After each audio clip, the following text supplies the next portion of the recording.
জল খাবে সত্যবতী জল।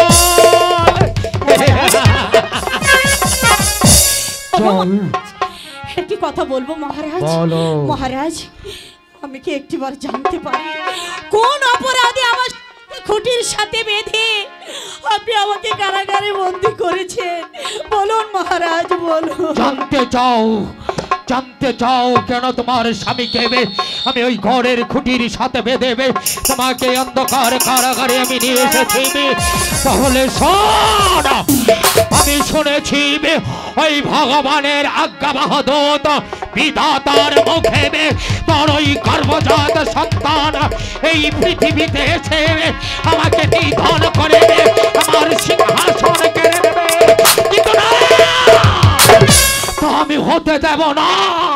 তোর ওই গর্ভজাত সন্তান তোর গর্বে মহারাজ না, এ কখনো হতে মহারাজ, এই কথা সত্য মহারাজ।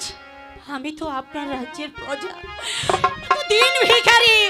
কেন কেন মহারাজ? ভগবানের আজ্ঞা যা বলেছে সম্পূর্ণ মিথ্যে। আমাকে আমার স্বামীর কাছে যতক্ষণ পর্যন্ত তোর ওই গর্ভজাত সন্তানকে আমি নিধন করতে না পারবো ততক্ষণ পর্যন্ত আমার প্রাণে শান্তি নেই।